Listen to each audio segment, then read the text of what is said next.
Hi friends, ಎಲ್ಲರಿಗೂ ನಮಸ್ಕಾರ. ಬನ್ನಿ ಫ್ರೆಂಡ್ಸ್, ನಿನ್ನ ಜೊತೆ ನನ್ನ ಕತೆ ಸೀರಿಯಲಿನ ಇವತ್ತಿನ ಸಂಚಿಕೆ ಏನಾಗ್ತಿದೆ ಅಂತ ನೋಡೋಣ. ಅದಕ್ಕೂ ಮುಂಚೆ ಯಾರೆಲ್ಲ ನನ್ನ ವಿಡಿಯೋ ನೋಡ್ತಾ ಇದ್ದೀರಾ ಅವರೆಲ್ಲ ಪುಟ್ಟದೊಂದು ಲೈಕ್ ಮಾಡಿ, ಹಾಗೆ ಸಬ್ಸ್ಕ್ರೈಬ್ ಮಾಡ್ಕೊಳ್ಳಿ ಫ್ರೆಂಡ್ಸ್. ಬನ್ನಿ ಸ್ಟಾರ್ಟ್ ಮಾಡೋಣ. ಮೊದಲಿಗೆ ಫ್ರೆಂಡ್ಸ್, ಸತ್ಯಣ್ಣ ಹೇಳ್ತಾ ಇರ್ತಾರೆ, ನಿನಗೆ ನಿಜವಾಗ್ಲೂ ಭೂಮಿ ಮೇಲೆ ಲವ್ ಆಗಿದೆ, ಭೂಮಿಗೂ ಸಹ ಲವ್ ಆಗಿದೆ ಅಂತ ಹೇಳಿದಾಗ ಒಂದು ಕ್ಷಣ ಹಾಗೆ ಸುಮ್ಮನಾಗಿ ಬಿಡ್ತಾನೆ ಅಜಿತ್.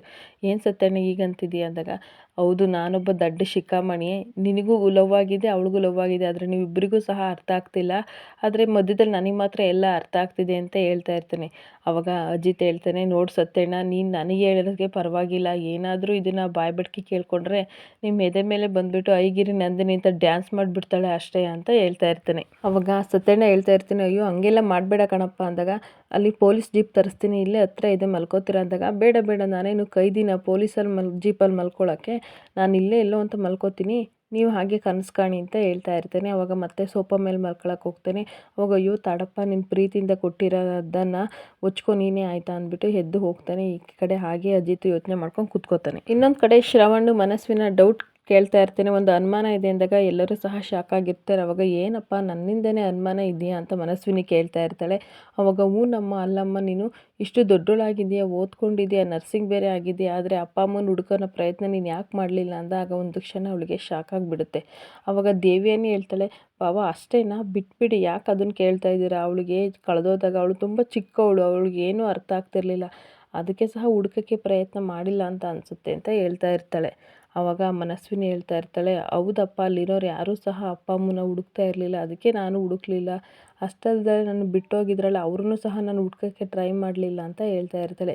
ಯಾಕಮ್ಮ, ಅವ್ರಿಗೆ ಯಾರಿಗೂ ಅಪ್ಪ ಅಮ್ಮ ಬೇಡವಾ ಅಂತ ಶ್ರವಣ್ ಕೇಳಿದಾಗ, ಅಯ್ಯೋ ಅಪ್ಪ, ಅಲ್ಲಿ ಒಂದೊತ್ತಿಗೆ ಊಟಕ್ಕೂ ಸಹ ಕಷ್ಟ ಇತ್ತು, ಇವತ್ತು ಊಟ ಮಾಡಿದರೆ ನಾಳೆನೇ ಸಹ ನಮಗೆ ಬೆಳಗ್ಗೆ ತಿಂಡಿ ಕೊಡ್ತಾಯಿದ್ರು, ಅದು ಯಾರಾದರೂ ದಾನಿಗಳು ಅಥವಾ ಬರ್ತ್ಡೇ ಆಚರಿಸ್ಕೊಂಡ್ರೆ ಅವ್ರು ಮಾತ್ರ ಕೊಡ್ತಾಯಿದ್ರು, ಅದಕ್ಕೋಸ್ಕರ ಹಸಿವಿಗೋಸ್ಕರ ಒದ್ದಾಡ್ತಿದ್ರು, ಅಪ್ಪ ಅಮ್ಮ ಅಂತ ಕೂಗ್ತಿದ್ರು, ಆದರೆ ಅಪ್ಪ ಅಮ್ಮನ ಯಾರೂ ಸಹ ಹುಡ್ಕೋ ಟ್ರೈನ ಮಾಡಲೇ ಇಲ್ಲ ಅಂತ ಹೇಳ್ತಾ ಇರ್ತಾಳೆ. ಅವರೆಲ್ಲರೂ ಸಹ ತುಂಬ ಬೇಜಾರು ಮಾಡ್ಕೋತಾ ಇರ್ತಾರೆ. ಅಪ್ಪ ಸಾರಿ ಅಪ್ಪ, ನಾನು ಹುಡ್ಕೋಕ್ಕೆ ಟ್ರೈ ಮಾಡಲಿಲ್ಲ, ಎಲ್ಲರೂ ಸಹ ಅಲ್ಲೇ ಟೈಲರು ಗಾರ್ಡನ್ನು ಅಂತ ಕೆಲಸ ಮಾಡಿಕೊಂಡು ಅಲ್ಲೇ ಹುಡ್ಕೊಂಡ್ರು, ಆದರೆ ನಾನು ನರ್ಸಿಂಗ್ ಮಾಡಿಕೊಂಡು ಪ್ರಪಂಚನ ಸುತ್ತಬೇಕು ಅಂತ ಬಂದೆ, ನನ್ನ ಹಸಿವಿನ ನಾನು ನೀಗಿಸ್ಕೋಬೇಕು ಅಂತ ಓಡೋಡಿ ಬಂದೆ ಬೇರೆ ಕಡೆ ಅಂತ ಹೇಳ್ತಾ ಇರ್ತಾಳೆ. ನಾನು ನರ್ಸಿಂಗ್ ಮಾಡಿ ಅಪ್ಪ ಎಲ್ಲರನ್ನೂ ಸಹ ಜನಸೇವೆ ಮಾಡ್ತಾ ಇದ್ದೆ, ಅದರಲ್ಲಿ ನಮ್ಮ ಅಪ್ಪ ಅಮ್ಮನ ಕಾಣ್ತಾರೆ ಅಂತ ನಾನು ಅಲ್ಲೇ ಸಹ ನಾನು ಸೇವೆ ಮಾಡ್ತಾ ಇದ್ದೆ. ಅದಂಗೆ ಅಜ್ಜಿ ಹೇಳ್ತಾ ಇರ್ತಾಳೆ, ಹೌದು, ನೀನು ಈ ಕೆಲಸ ಮಾಡ್ತಾ ಇರೋದು ಒಳ್ಳೆ ಕೆಲಸ, ಪುಣ್ಯದ ಕೆಲಸದಿಂದಲೇ ಇವತ್ತು ನೀನು ನಮ್ಮ ಮನೆಗೆ ಬಂದಿದೆಯಾ ಕಣಮ್ಮ ಅಂತ ಹೇಳ್ತಾ ಇರ್ತಾಳೆ.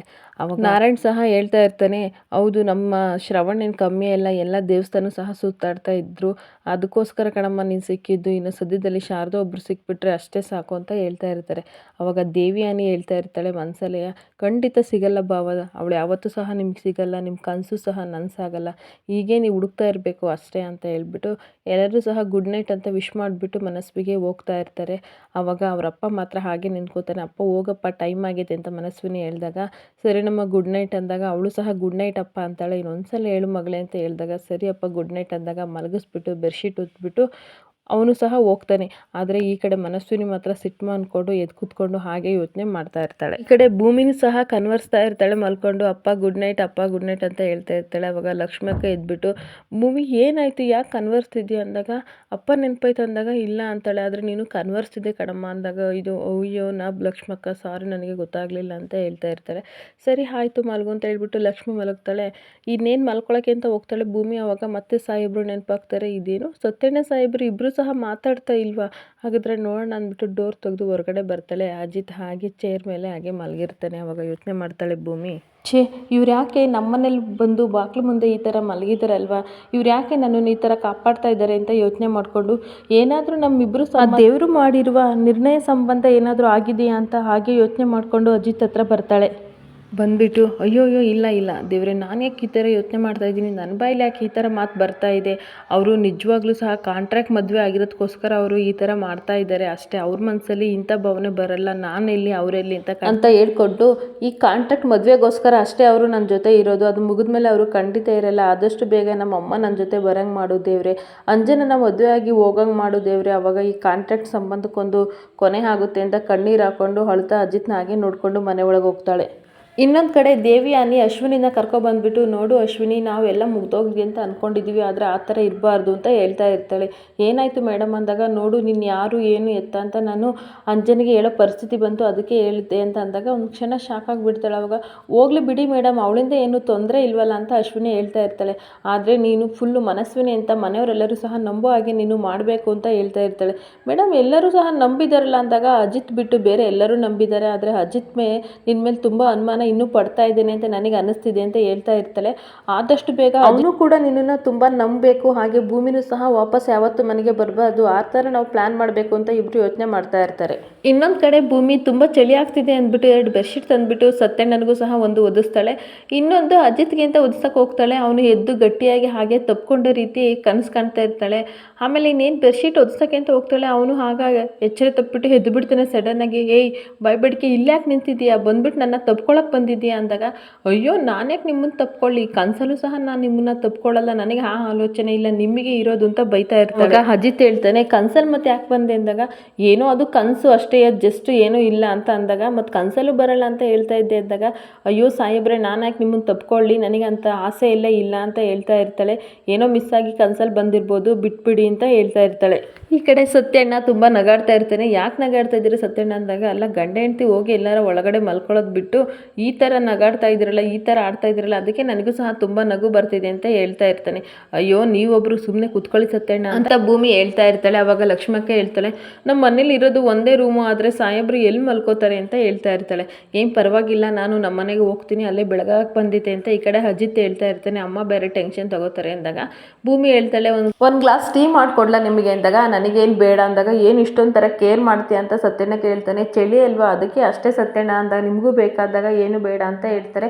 ಸರಿ ಬನ್ನಿ ಬಿಟ್ಬಿಡ್ತೀನಿ ನಿಮ್ಮನ್ನು ಹಾಗೆ ಆಂದವೇ ಹೋಗ್ಬೇಕಾದ್ರೆ ಅಂತ ಅಜಿತ್ ಕರಿತಿರ್ತಾನೆ. ಇಲ್ಲ ನೀನು ಹೋಗು, ನಾಳೆ ಬರ್ತೀನಿ ಅಂತ ಹೇಳ್ತಾ ಇರ್ತಾನೆ. ಈಗ ಬರ್ತಿರೋ ಇಲ್ವೋ ಅಂದಾಗ, ಅಯ್ಯೋ ನಮ್ಮ ಸ್ಕೂಲಲ್ಲಿ ಒಬ್ಬರು ಮೇಸ್ಟ್ರು ಹೇಳಿದ್ರು, ದೊಡ್ಡೋರು ಹೇಳಿದಾಗ ಚಿಕ್ಕರು ಅವ್ರ ಮಾತು ಕೇಳಬೇಕು ಅಂತ, ನಡಿಯಪ್ಪ ಹೋಗೋಣ ಅಂತ ಎದ್ದೇಳ್ತಾನೆ. ಅವಾಗ ಸತ್ಯನೇ ಹೇಳ್ತಾನೆ, ಭೂಮಿ ಸೂರ್ಯ ಬಂದು ನಿನ್ನ ಮುಖಕ್ಕೆ ಹೊಡೆಯೋವರೆಗೂ ಸಹ ಚೆನ್ನಾಗಿ ನಿದ್ದೆ ಮಾಡು ಆಯಿತಾ, ಎದ್ದೇಳಬೇಡ ಅಂತಾನೆ. ಸರಿ ಆಯಿತು ಅಂತ ಅಂದಾಗ, ನಡಿಯಪ್ಪ ಹೋಗೋಣ ಅಂದ್ಬಿಟ್ಟು ಭೂಮಿ ಬರ್ತಾನೆ ಅಂತ ಅಜಿತ್ ಸಹ ಹೇಳಿ ಹೊರಡ್ತಾನೆ. ಅವಾಗ ಬಾಯ್ ಅಂತ ಮಾಡಿಬಿಟ್ಟು ಭೂಮಿನೂ ಸಹ ಕಳಿಸ್ತಾಳೆ. ಈ ಕಡೆ ಅಪ್ಪು ಮತ್ತು ಶ್ರವಣ್ ಇಬ್ಬರು ಸಹ ಫೋನ್ ಮಾಡ್ತಾ ಇರ್ತಾರೆ. ಮೇಲ್ಗಡೆಯಿಂದ ದೇವಯಾನಿ ಮತ್ತು ಮನಸ್ವಿನಿ ಇಬ್ಬರು ಸಹ ಬರ್ತಾರೆ. ಅವಾಗ ಅಪ್ಪು ಹೇಳ್ತಾಳೆ, ಬಾ ಬಾ ಕುತ್ಕೋ ಮನಸ್ವಿನಿ ಅಂತ ಕೂರಿಸ್ಕೊಬಿಟ್ಟು ಹೇಳ್ತಾ ಇರ್ತಾಳೆ. ಯಾಕಪ್ಪ ಡಲ್ಲಾಗಿದೆಯಾ ಅಂತವ ಶ್ರವಣ್ ಕೇಳಿದಾಗ, ಸ್ವಲ್ಪ ತಲೆನೋವು ಅಪ್ಪ ಅಷ್ಟೇ ಅಂದಾಗ, ಟ್ಯಾಬ್ಲೆಟ್ ತೊಗೊಳಮ್ಮ ಅಂದಾಗ, ಇಲ್ಲ ಸರಿ ಹೋಯ್ತು ಬಿಡಪ್ಪ ಅಂದಾಗ, ನೋಡು ಮಗಳೇ, ನೀನು ಹೆಚ್ಚು ಸಮಯನ ಅಪೇಕ್ಷೆ ಮತ್ತು ಅಂಜನ ಜೊತೆ ನೀನು ಕಳಿಬೇಕು, ನೀವು 3 ಜನ ಜೊತೆಗಿದ್ರೆ ಅದೇ ನನಗೆ ದೊಡ್ಡ ಖುಷಿ ಅಂತ ಹೇಳ್ತಾ ಇರ್ತೀನಿ. ಆ ಕಡೆಯಿಂದ ಅಜಿತ್ ಡ್ಯೂಟಿಗೆ ಅಂತ ರೆಡಿಯಾಗಿ ಬರ್ತಾನೆ. ಅವಾಗ ಇವಳು ಹಲೋ ಅಜಿತ್ ಅಂದಾಗ, ಹಲೋ ಅಶ್ವಿನಿ ಅಂತಾನೆ. ಆಗ ಅಶ್ವಿನಿ ಎಲ್ಲ ಮನಸ್ವಿನಿ ಅಂತ ಶ್ರವಣ್ ಸಿಟ್ಟು ಮಾಡ್ಕೋತಾನೆ. ಅವಾಗ ಅಮ್ಮ ನನಗೆ ಡ್ಯೂಟಿಗೆ ಟೈಮ್ ಆಯಿತು ಅಂತ ಅಂದ್ಬಿಟ್ಟು ಅವನು ಸಿಟ್ಟು ಮಾಡ್ಕೊಂಡು ಹೋಗ್ತಾನೆ. ಅವಾಗ ಅಜ್ಜಿ ಹೇಳ್ತಾಳೆ, ಅವ್ನು ಕರ್ಕೊಬಂದಿದ್ದಳು ಇಲ್ವಲ್ಲ, ಅದಕ್ಕೆ ಅವನು ತುಂಬ ಬೇಜಾರಾಗಿದ್ದಾನೆ, ಬಿಟ್ಬಿಡಿ ಅಂತ ಹೇಳ್ತಾ ಇರ್ತಾಳೆ. ಈ ಕಡೆ ರಮಣ್ ಸಹ ಬಂದ್ಬಿಟ್ಟು ಹೇಳ್ತಾ ಇರ್ತಾನೆ, ನೋಡಿ ಅವನೇನೋ ಪ್ರೂಫ್ ಮಾಡಬೇಕು ಅಂತ ಹೇಳ್ತಿದ್ದಾನಲ್ಲ, ಅದನ್ನು ಹೇಗಾದರೂ ಮಾಡ್ಕೊಳ್ಳಿ ಬಿಡಿ, ಅದು ಆಗಲ್ಲ, ಅದು ಅವ್ನ ಕನಸು ಸಹ ಈಡೇರಲ್ಲ ಅಂತ ಹೇಳ್ತಾ ಇರ್ತಾನೆ. ಅವಾಗ ದೇವಿಯಾನಿ ಹೇಳ್ತಾಳೆ, ನೋಡಿ ಬಾವ ಹಾಗೆಲ್ಲ ಅನ್ಬೇಡಿ ಆಯಿತಾ, ನೋಡಿ ಅಣ್ಣ, ಅವನು ಪ್ರೂಫ್ ಮಾಡ್ದಲೇ ಇದ್ರೂ ಸಹ ಅವನು ಅವ್ನ ಹೆಂಡ್ತಿನ ಮನೆಗೆ ಕರ್ಕೊಬರ್ಲಿ ಅಂದಾಗ, ಅದೆಲ್ಲ ಸಾಧ್ಯ ಇಲ್ಲಮ್ಮ, ಅವಳು ಮತ್ತೆ ವಾಪಸ್ ಮನೆಗೆ ಬರಬಾರ್ದು ಅಷ್ಟೇ, ಈ ಮನೆಯವ್ರಿಗೆಲ್ಲನ ಅಂಟಿಸೋದು ನಮಗೆ ಇಷ್ಟ ಇಲ್ಲ ಅಂತ ಹೇಳ್ತಾ ಇರ್ತಾನೆ. ಅವಾಗ ದೇವಿಯಾನಿ ಮನಸಲ್ಲೇ ಖುಷಿ ಪಡ್ತಾ ಇರ್ತಾಳೆ. ಇನ್ನೊಂದು ಕಡೆ ಭೂಮಿ ಕಸ ಗುಡಿಸ್ತಾ ಇರ್ತಾಳೆ. ಅವಾಗ ಅಜಿತ್ ಬರ್ತಾನೆ. ಬಂದ್ಬಿಟ್ಟು ಭೂಮಿ ಬಾ ಕೆಲ್ಸಕ್ಕೆ ಹೋಗೋಣ ಅಂತ ಕರಿತಾ ಇರ್ತಾನೆ. ಇಲ್ಲ ಸಾಹೇಬ್ರೆ ನಾನು ಬರಲ್ಲ, ನನ್ನ ಮೇಲೆ ಬಂದಿರೋ ಆರೋಪ ದೂರ ಆಗೋವರೆಗೂ ಸಹ ನಾನು ಯಾರಿಗೂ ಮುಖ ತೋರಿಸಲ್ಲ ಅಂತ ಹೇಳ್ತಾ ಇರ್ತಾಳೆ. ಹಾಗೆಲ್ಲ ಅನ್ಬೇಡ, ಅಲ್ಲಿ ಯಾರು ಸಹ ನಿನ್ನ ಬೈಯೋರಿಲ್ಲ, ಅಂಜನೂ ಸಹ ಬೈಯೋಕೆ ಅವಳು ಬರಲ್ಲ, ಅಷ್ಟು ಸದ್ಯದಲ್ಲೇ ಲಕ್ಷ್ಮಿ ಅಕ್ಕ ಬರ್ತಾರೆ, ನಿನಗೂ ಸಹ ಬೇಜಾರು ಕಳೆಯುತ್ತೆ, ಬಾ ನೋಡು ನೀನು ಈ ಥರ ಮನೆಯೊಳಗೆ ಕೂತ್ಕೊಂಡ್ರೆ ಕನ್ನಡಿ ಸಹ ನಗಾಡುತ್ತೆ, ನಿನ್ನ ಕೈಲಿ ಏನು ಸಾಬೀತು ಮಾಡಲ್ಲ ಅಂತ, ಎಲ್ಲರ ಜೊತೆ ಬೆರೆತರೆ ನಿನ್ನ ಮನಸ್ಸಿಗೂ ಸಹ ಸಮಾಧಾನ ಆಗುತ್ತೆ, ಬಾ ಹೋಗೋಣ ಅಂದಾಗ, ಸರಿ ಆಯಿತು ಅಂತ ಹೊರಡೋಕ್ಕೆ ಅಂತ ಹೋಗ್ತಾಳೆ.